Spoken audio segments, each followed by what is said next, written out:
어제는 6월 25일 6.25 72주년이 되는 날이었습니다. 오늘 말씀 전에 나라를 지키기 위해 목숨을 바쳤던 호국 선열들을 기억하며 민족을 살아겠던 믿음의 선배들의 희생을 생각하고 함께 기도하기를 원합니다. 더불어 전쟁 이후에 고향 땅에 가지 못하고 또 가족들과 갈라져 이산가족이 된 우리 실향민들의 그 아픔과 상처를 위로하는 마음으로 이 시간 함께 기도하기 원합니다. 다시 이런 전쟁이 일어나지 않도록 이 땅에 평화의 영이 임하게 해달라고 기도하고요, 우리의 선배들의 희생과 수고가 헛되지 않도록 더욱 신앙과 믿음을 지키며 나라와 민족을 위해서도 기도하는 우리 교회와 우리 성도들이 될 수 있게 해달라고 이 시간 1분 동안 잠시 합심해서 함께 기도하도록 하겠습니다. 함께 기도하겠습니다. 하나님 감사합니다. 주께서 저희들 이 터전을 허락하시고 이 나라 이 민족을 허락하셔서 저희들 이곳에 더욱더 주님께서 은혜와 복을 주시는 삶을 살아가게 하심을 감사드립니다. 이 땅에 72년 전에 엄청난 주님의 그 참혹한 전쟁이 있었지만 주께서 이 땅에 자유와 해방을 허락하셔서 지금까지 이끌어 주시고 이 가운데 더욱더 주님이 원하시는 일들을 이루게 하심을 감사드리오니 가장 가난한 나라였으나 이제 가장 부유한 나라로 세워주신 그 주님의 복과 은혜를 생각하여 더욱더 이 땅의 유를 위해 희생하신 믿음의 선배들과 우리 호국 선원들을 생각하며 기도하며 그들을 위한 책임 있는 삶을 살아가는 저희들이 되게 하여 주옵소서. 특별히 그러한 교회가 되게 하시고 우리 성도들이로 이 나라와 민족을 위해서 더욱더 기도하게 하시고 그들의 삶 가운데 더욱더 주님의 사명과 소명을 깨달으며 나아가는 저희들이 되게 하여 주옵소서. 이 시간 함께 하셔서 평화의 영을 허락하시고 우리 가운데 함께 하신 주님과 동행하는 저희들이 되게 하여 주옵소서. 자유와 평화를 허락하신 하나님, 6.25 72주년을 맞이하여 이 나라 이 백성을 사랑하신 하나님께 간구하며 나아가오니 이제 더 이상 이 땅에 전쟁이 일어나지 않게 평화로운 남북 통일이 곧 오게 하여 주옵시며 가장 가난한 나라에서 이제 부유한 나라로 주님께서 복을 주셨사오니 그에 걸맞는 책임과 사명을 다하는 나라가 되게 하여 주옵소서. 그 중심에 교회가 있게 하시고 우리 믿는 자들이 서서 하나님이 복 주시는 이 나라를 만들 수 있도록 인도하여 주옵소서. 주님이 주신 그 자유와 해방의 땅을 지키고 보수하는 우리의 신앙과 믿음이 되기를 간절히 바라오며 이 모든 간구 예수님의 이름으로 기도드립니다. 아멘. 우리 옆에 있는 분들과 이렇게 인사 나누도록 하겠습니다. 하나님이 주신 내 나라를 사랑합시다. 하나님이 주신 내 나라를 사랑합시다. 오늘 PPC 9번째 마지막 말씀입니다. 폭풍 속에서라는 말씀의 제목으로 주의 말씀 함께 나눠보고자 합니다. 저는 고등학교 2학년 때 학교에서 1년 동안 유도를 배웠습니다. 학교 체육 시간 대신에 유도를 저희는 배우게 됐었습니다. 수업을 하면 이제 유도를 배우는 거니까 이 공격하는 기술인 업어치기를 제대로 배울 수 있겠다. 그래서 이 업어치기를 해서 나한테 말 안 듣는 동생을 한번 업어치기 한번 해보고 말 안 듣는 동네 친구들 한번 유도로 한번 공격해야겠다, 그런 생각을 하고 있었는데 1학기 내내 저희가 배운 게 뭐냐면 낙법이었습니다. 낙법. 떨어질 때 다치지 않게 떨어지는 법을 배우는 것을 한 학기 내내 배웠습니다. 정말 지루했습니다. 앞으로 넘어지고 옆으로 넘어지고 뒤로 넘어지고 뭘 넘어지는 걸 훈련을 하나 라는 생각할 정도로 한 학기 내내 앞으로 옆으로 뒤로 계속 넘어지는 낙법에 대한 훈련만 했습니다. 그러다가 이제 마지막 수업 시간이 되었는데 그 마지막 수업 시간에 저희들이 이제 시험을 보게 된 겁니다. 그 시험을 보는데 이 체육 선생님이 저희 학교에 유도부가 있는데 유도부 선배 5명이 우르르 몰려오더니 5줄로 저희를 세워놓고 한 명씩 10번에서 20번씩 납법을 시키는 겁니다. 업어치기를 하면 저희들은 위로 올라갔다 떨어지고 위로 올라갔다 떨어지고 계속 낙법을 칠 수밖에 없도록 계속 저희들을 업어치기를 하는 겁니다. 계속 저희들이 들려 올라갔다 떨어지고 또 업어치기 당해서 또 떨어지고 또 넘어지고 그것을 계속 반복하고 나서 다 끝나면 선생님이 5명 서 있는 한 명씩 얘기를 합니다. 90점, 80점, 70점. 처음에는 이 선배들이 왜 업어치기를 하나? 우리는 뭐 속절없이 뭐 업어치기를 배운 적이 없으니까 싸우지도 못하고 그냥 계속 떨어지기만 했는데 봤더니 그렇게 실전에서 하는 낙법에 대한 시험을 본 것이었습니다.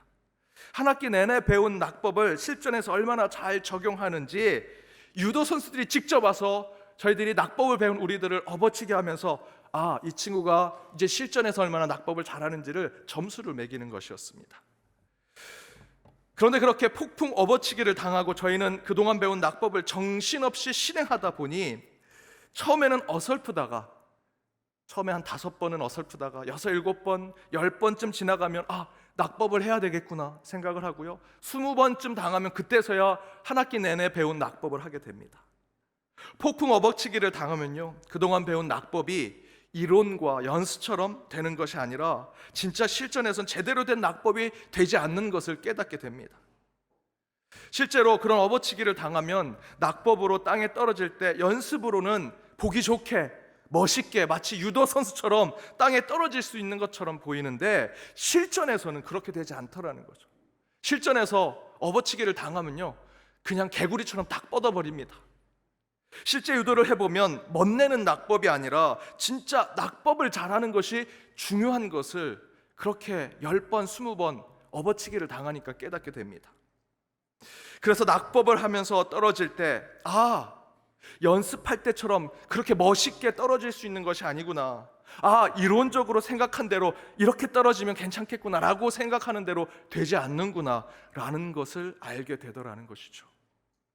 이처럼 우리의 인간의 삶도 어떤 일에 대해서 풍랑 같은 상황을 겪게 되면 우리는 우리의 삶을 점검하게 되고 변화해야 될 것을 찾아내게 되더라는 것입니다. 제가 폭풍 업어치기를 유도 선수에게 당하면서 한 학기 내내 배운 낙법이 처음엔 떠오르지 않다가 10번쯤 당하니까 이제 이렇게 떨어져야겠다라고 생각하고 낙법을 치더라는 것이죠. 저와 여러분도 인생의 풍랑을 만나면 처음에는 어리둥절 어떻게 해야 될지 모르지만 나중에 가서 정신을 차리고 그 풍랑 앞에서 어떻게 하면 내 눈금을 다시 원상태로 돌려올 것인지, 궤도를 수정해서 제대로 된 궤도로 갈 수 있을지를 생각하게 되더라. 실제로 인생의 풍랑을 만나면 저와 여러분은 그동안 이론으로만 생각했던 것들을 현실의 삶 속에서 어떻게 적용해야 될지, 어떤 변화를 줘야 될지를 생각하게 됩니다. 오늘 구약 성경 본문의 주인공인 욥도 그의 인생 가운데 상상할 수 없는 풍랑을 만났죠. 재산을 다 잃었고요, 주변의 사람들이 다 떠나갔습니다. 가족들, 사랑하는 자녀들 다 죽고 아내는 저주하며 떠났습니다. 그러자 욥의 친구들이 찾아와 훈수를 둡니다. 내 잘못이다, 네가 뭔가 잘못해서 그런 거다, 너 한번 네 삶을 돌아봐라, 너 문제 있는 거 없냐, 말로 엄청난 이야기를 하죠. 그 이야기가 욥기 4장에서 37장까지 나옵니다. 마치 무슨 철학 강의 하듯, 신학의 무슨 교수가 강의를 하듯 그렇게 진지한 얘기를 그렇게 욥에게 합니다. 지금 욥은 온몸이 근지럽게 피가 나는데 아파서 속이 써 정말 가슴을 치고 눈물을 흘리고 있는데 그 옆에서 철학 강의, 신학 강의 하는 것이지요. 그러나 욥의 이 친구와의 대화 가운데서 어떤 진리나 바른 깨달음을 욥은 얻지 못합니다. 욥도 친구들의 조언에 한 번도 수긍하거나 동의한 적이 없습니다. 이유는 간단하죠. 그들의 충고, 그들의 조언 가운데 진리가 없었고요, 생명을 살리는 능력이 그 가운데 없었기 때문입니다. 그런데 이 4명의 친구와의 대화가 끝나자마자 욥은 바로 하나님을 만나게 되는데, 성경은 바로 이 풍랑과 같은 그 엄청난 인생의 고통을 겪고 있는 욥이 다시 하나님을 만날 때를 성경은 이렇게 묘사합니다. 오늘 본문 1절입니다. 함께 읽겠습니다. 그때에 여호와께서 폭풍우 가운데서 욥에게 말씀하여 이르시되, 하나님이 인생의 엄청난 실패와 좌절을 경험한 욥 앞에 나타나시는데 다름이 아니라 다시 폭풍으로 나타나시더라는 겁니다. 절망스러운 폭풍우 때문에 욥은 자신의 인생이 이렇게 되었다 좌절하고 절망하고 있는데, 거기다 또다시 하나님이 그를 찾아오는데 똑같이 보았던 폭풍우 가운데 하나님이 그를 찾아오시더라. 그렇다면 왜 하나님은 인생의 저주와 같은 풍랑을 만난 욥에게 또다시 그와 같은 풍랑으로 나타나셔서 하나님의 메시지를 전하려고 하시는 것일까? 실제로 저는 이 말씀이 이 코로나라는 풍랑을 만난 저와 여러분, 우리 교회 가운데 하나님께서 주시는 중요한 메시지라고 생각합니다. 풍랑은 분명히 저와 여러분에게, 우리 교회에게 또 여러분의 가정에 큰 좌절을 주었고요, 절망케 했습니다. 폭풍우는 죽음의 두려움에 빠지게 하고 허무하고 공허한 인생을 살게 만들었습니다. 이번 코로나의 풍랑이 그런 마음을 우리에게 주었죠. 교회도 엄청난 절망과 좌절을 겪게 했습니다. 그 이후에 이제 코로나가 회복된다라고 생각하지만, 여러분은 못 느끼시겠지만 저는 아직도 코로나와 같은 생각이 듭니다. 여러분이 다 마스크 쓰고 계시거든요. 내 재밌는 얘기에 웃으시나? 혹시 다른 생각하고 계신 게 아닌가 파악할 수가 없습니다. 저는 여전히 코로나 상황에 예배를 드리는 것 같습니다. 그 이후에도 여전히 그 풍랑의 잔재가 남아 있습니다.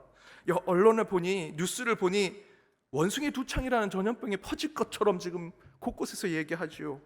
또다시 우리를 풍랑으로 끌고 갈 것처럼 얘기합니다. 주변에서는 이렇게 얘기합니다. 올 하반기에는 또다시 제3, 제4의 팬데믹이 올지 모른다. 이놈의 코로나의 풍랑은 우리를 계속 쓰러뜨리고 좌절하게 만들고 죽음을 생각하게 만들고 있습니다. 그런 가운데 세상 곳곳에서는 욥의 친구들처럼 훈수를 두고 있죠. 많은 과학자들, 방역의 전문가들, 유명한 미래학자들, 때로는 이 자리에 서 있는 목사와 같은 저와 같은 사람들, 많은 종교의 지도자들이 이렇다 저렇다, 이렇게 해야 된다 저렇게 해야 된다 라고 말로 훈수를 둡니다. 그런데요, 그들의 말이 이제 별 효과가 없습니다. 위로가 되지 않습니다. 무의미한 훈수에 불과합니다. 엄청난 풍랑을 만났는데 철학책 읽어봐라, 내가 쓴 책 읽어봐라, 내 얘기 들어봐라, 무당과 같은 종교적 계시를 들어봐라 라고 하는 말을 그들이 하고 있는 것이죠. 그런데 하나님은 도리어 그 풍랑 때문에 고통받은 욥에게 다시 풍랑으로 다가가시더라는 겁니다. 이게 성경 말씀입니다. 이게 정말 중요합니다. 저는 이 말씀 가운데 우리 기독교인만 가질 수 있는 매우 독특한 영성을 발견해야 한다라고 생각합니다. 풍랑 속에서 오신 하나님은 이렇게 말씀하시죠. 2절 이하에 보면 누가 무지한 말로 이 세상을 보는 눈을 어둡게 만들고 있느냐, 누가 이 땅에 기초를 세웠느냐, 누가 도량법을 만들었느냐, 이 모든 것의 기초와 근원과 법칙을 누가 창조하고 누가 시작하였느냐라고 우리에게 질문하십니다. 그런데 그 질문을 하나님은 풍랑으로 좌절하고 허무에 빠져 있는 욥에게 다시 풍랑을 통해 하나님의 뜻을 전달하고 계십니다. 우리는 바로 이런 하나님의 모습 속에서 주의 메시지를 깨달아야 합니다. 곧 지금 우리가 겪는 코로나가 이 시대의 풍랑이라면 우리는 다시 이 코로나라는 풍랑 속에서 하나님의 뜻을 깨닫고 이 풍랑 안에서 우리에게 물으시고 질문하시는 하나님의 음성을 들어야 한다는 것이죠. 이 코로나가 다 끝나면 이제 평안한 그곳에서 하나님 이제 응답을 주십시오라고 하는 것이 아니라 이 풍랑 속에서 우리는 하나님의 음성을 들어야 한다는 것입니다. 그렇다면 다시 앞에 질문으로 돌아가, 하나님은 우리 인생의 저주와 같은 풍랑을 만난 욥에게 왜 이 지긋지긋한 폭풍으로 다시 나타나셔서 하나님의 뜻을 전하려고 하시려고 하는 것일까? 저는 그 이유가 오늘 말씀의 주제라고 생각하는데요, 그것이 이것입니다. 하나님은 하나님이 없다고 생각하는 곳에 하나님이 존재하신다는 것을 우리에게 깨닫게 하시기 위함이라는 것입니다. 우리가 하나님이 없다라고 생각하는 그곳에 오히려 하나님은 그곳에 현존하시고 그것을 통해서 우리에게 하나님의 뜻을 전하신다. 욥은 자신에게 몰아친 저주와 같은 풍랑을 보면서 저곳에는 하나님이 없을 거야 라고 생각했을 것입니다. 욥의 종들이, 이웃들이, 주변의 사람들이 다 죽어갑니다. 애지중지 키웠던 가축도 다 죽었고요, 재산을 모두 잃었습니다. 아들과 딸이 죽었고 아내는 저주하며 떠납니다. 자신의 가족, 재물, 명예와 모든 권세가 다 땅바닥에 떨어지지요. 풍랑은 욥에게 이런 메시지를 줍니다. 내가 하나님이 온전하다고 하고 너 정직하다고 하고 악에서 떠난 자라고 하나님이 너한테 그렇게 좋은 말 해줘도 필요 없어. 넌 풍랑을 만났잖아. 이제 곧 죽게 될 거야.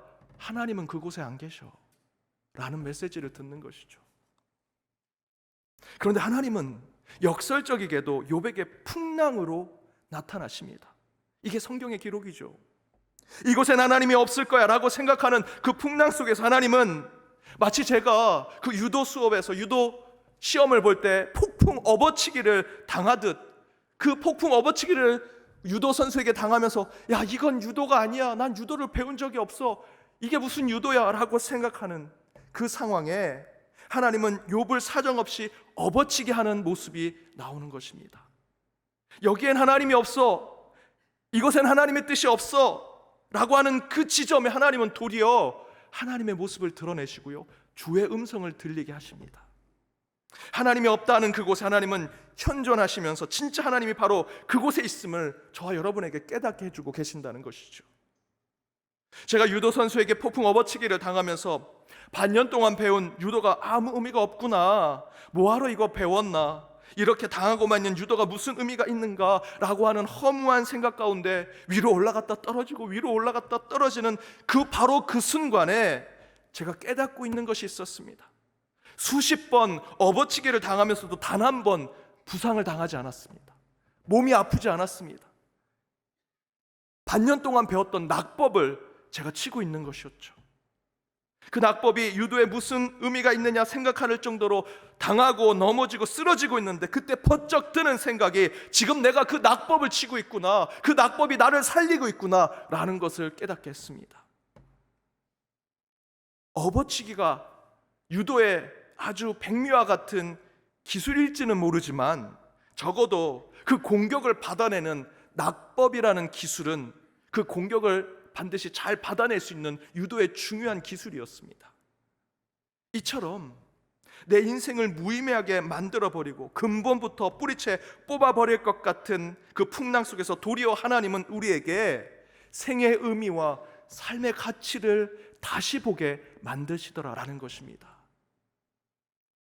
예수님도 마찬가지죠. 예수님도 십자가 위에서 인생 가운데 가장 잔인한 고통과 죽음을 경험하십니다. 그리고 이렇게 외치시죠. 엘리 엘리 라마 사박다니, 나의 하나님 어찌하여 나를 버리십니까? 라고 외칩니다. 아버지, 내가 이렇게 고통스럽습니다. 죽기까지 아픕니다. 죽을 것 같습니다. 그런데 하나님 어디 계십니까? 혹시 안 계신 거 아닙니까? 없으신 거 아닙니까? 하나님의 부재에 대해서 예수님이 비탄하면서 소리질러 외치고 계십니다. 저와 여러분도 예수님의 십자가의 고통까지는 아니더라도 거의 다를 바 없는 그 아픔과 고통, 상처를 가지고 있지 않습니까? 건강했던 한 성도님이 쓰러지셨습니다. 암이랍니다. 심각하다고 합니다. 몇 년 동안 준비해서 열심히 일한 직장에서 받은 퇴직금과 모아놓은 적금을 가지고 새로운 비전을 가지고 해외에 나가서 공장도 짓고 새로운 사업을 하려고 3년 전에 나가셨습니다. 공장도 짓고 사무실도 짓고 사람들도 만나고 이제 하나님이 주신 비전 가운데 나아갈 거야. 막 시작하려는 사업 가운데 코로나가 터졌습니다. 3년 내내 아무것도 하지 못하고 모든 거 다 팔고 전 재산까지 다 날리고 빈털터리로 다시 한국으로 돌아오신 성도님도 계십니다. 시험만 보면 떨어지고 면접만 보면 낙방합니다. 하나님, 어린 시절부터 열심히 신앙생활했고 청년부에 가서도 친구들은 야 못하러 교회 가냐, 다른 데 가서 더 공부하고 너 자신을 더 업그레이드하는 인생을 살아라, 교회 같은 데 가서 그렇게 낭비하지 마라 라는 거 다 뒤로 모르고 교회에서 헌신하고 봉사하고 신앙과 믿음 가운데 살았는데 저는 지금도 취직하지 못하고 내 진로를 정하지 못해서 이렇게 살아가고 있습니다 라고 고민하는 청년들이 너무나 많습니다. 아픈 아내가 병든 남편이 내일이면 좋아지겠지, 내달이면 회복되겠지 하면서 1년, 2년 코로나까지 보냈는데 더 나빠지고 병세가 더 악화됩니다. 그렇게 상담에 오시는 성도님들의 얘기를 들으면요, 그분들이 만난 그 풍랑이 제게도 느껴집니다. 전 이렇게 느껴집니다. 하나님, 도대체 어디 계십니까? 그분을 위해서 몇 주 동안, 아니 몇 달 동안 예배 때마다 함께 기도했는데 도대체 하나님 어디 계십니까? 엘리 엘리 라마 사박다니, 외칠 수밖에 없는 그런 경험을 하게 됩니다. 하지만 여러분, 저는 저와 여러분이 경험하는 이 풍랑 속에서 하나님을 만나지 못한 채 외치는 그 외침 가운데 다시 하나님의 섭리를 깨닫습니다. 한 아이가 혼잡한 길에서 엄마를 잃어버렸습니다. 근데 그 아이가 이렇게 외칩니다. 엄마가 없다. 엄마가 없다. 여러분, 진짜 엄마가 없어졌을까요? 이 땅에 엄마가 사라진 겁니까? 아니죠. 지금 그 아이의 눈 앞에 엄마가 사라졌을 뿐, 진짜 엄마가 사라진 것은 아닙니다. 진짜 엄마가 없는 것이 아니지요. 지금 십자가 위에서의 예수님의 기도가 그와 같은 것입니다. 인생의 풍랑 속에 좌절하고 허무해하는 욥의 모습 속에서도 그 모습을 발견할 수 있습니다. 질병과 사고, 걱정과 근심의 문제로 삶의 폭풍에 빠진 저와 여러분의 신앙에서도 지금 우리는 이 아이와 같은 기도를 하고 있는 것이죠. 하나님이 안 보입니다. 하나님이 없습니다. 우리도 이 아이와 같이 기도하는 것입니다. 눈앞에 하나님이 안 계시다고, 하나님이 없다라고, 하나님이 부재한다고, 하나님이 날 버리셨다고 그렇게 기도하는 것이죠. 하지만 여러분, 도리어 우리 하나님은 우리가 하나님이 없다라고 탄식하는 그곳에 우리보다 먼저 계셔서 우리의 내일을 준비하고 계십니다. 요한복음 16장 33절에 세상에서는 너희가 환난을 당하나 폭풍우를 맞이하나 담대하라, 내가 세상을 이기었노라, 저에게 약속을 주시지요. 독재와 폭력과 압제 속에 끝까지 교회를 지키고 복음을 고수했던 본회퍼 목사님은 옥준서신에서 이렇게 얘기하셨습니다. 하나님 앞에서 하나님 없이, 하나님 없는 곳에서 하나님과 함께. 유럽은요, 기독교 국가였습니다. 기독교의 땅이었습니다. 로마 시대 때부터 2000년 가까이 기독교가 모든 것을 지배했습니다. 나치와 히틀러가 전쟁을 일으킨 이유도요, 기독교적인 이유였습니다. 그래서 국가교회였던 독일 교회는 모두 히틀러를 찬양했습니다. 히틀러가 메시아다, 그리스도다.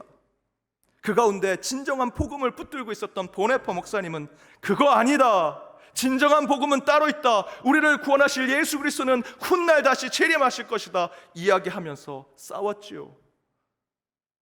계란으로 바위치기의 싸움이었습니다. 모든 사람들이 불가능하다, 싸워서 이길 수 없다, 큰 폭풍우를 만난 것에 노를 저어도 10여 리밖에 가지 못하는 보네퍼 목사의 삶이 그 가운데 있었습니다.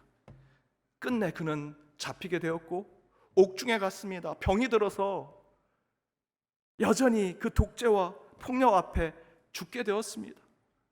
보네퍼 목사님은 해방을 보지 못하고 돌아가셨습니다. 그 옥중에서 모든 것이 절망스럽고 허무하고 죽음밖에 바라볼 수 없는 그곳에서 보네퍼 목사님이 외치지요. 하나님 앞에서 하나님 없이, 하나님이 없는 것 같지만 그 안에 계신 하나님을 바라보면서 보네퍼 목사님은 자신의 신앙과 믿음을 지켜내셨습니다. 고아가 된 것처럼 우리는 하나님 아버지가 없습니다 울부짖고 기도하지만 그 기도 또한 하나님 앞에서 하는 것을 저와 여러분이 깨달아야 합니다.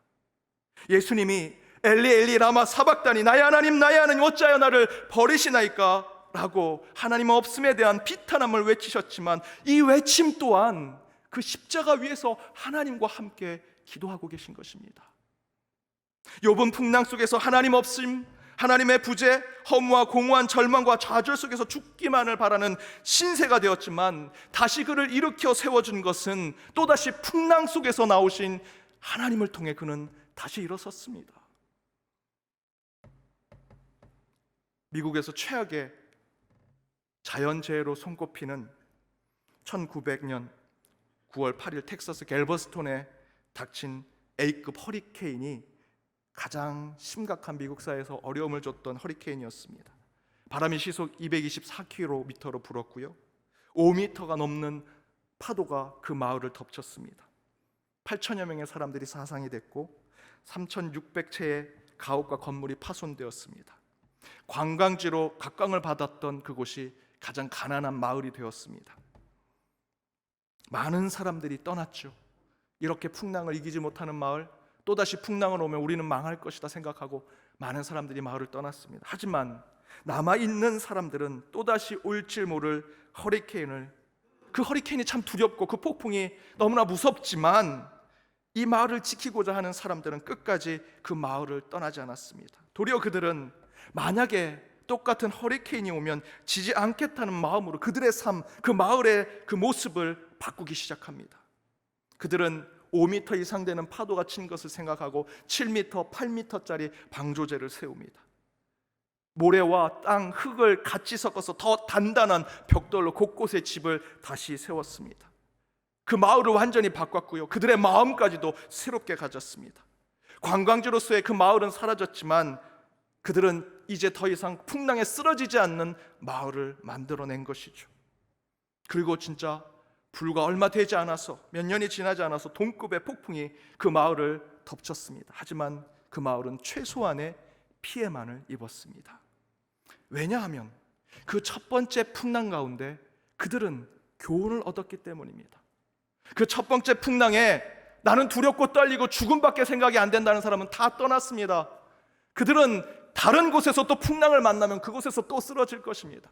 그러나 그 마을에 남아있던 사람들은 그 첫 번째 풍랑 가운데 하늘의 뜻을 깨달았습니다. 준비하고 예비했습니다. 그러자 다시 풍랑이 왔을 때는 그 마을을 지키게 되지요. 사랑하는 여러분, 폭풍 속에서 우리는 하나님이 없다 외치지만 그 외침은 반드시 하늘에 닿게 될 것입니다. 하나님이 없다 생각하는 그곳에 하나님은 반드시 계십니다. 풍랑이 우리에게 좌절과 절망, 허무와 공허를 주는 것은 맞습니다. 그래서 때론 하나님이 없다라고 생각할 수 있지요. 그러나 우리가 길을 잃은 그 아이처럼 엄마가 없다, 엄마가 없다, 하나님이 없다, 하나님 아버지가 없다라고 울면서 기도할지라도 우리 주님은 반드시 우리를 찾아오실 것이고요, 저와 여러분을 고아처럼 버려두지 아니하실 것입니다. 세상에서 너희가 환난을 당하나, 세상에서 너희가 풍랑을 만나나 담대하라, 내가 세상을 이기었노라.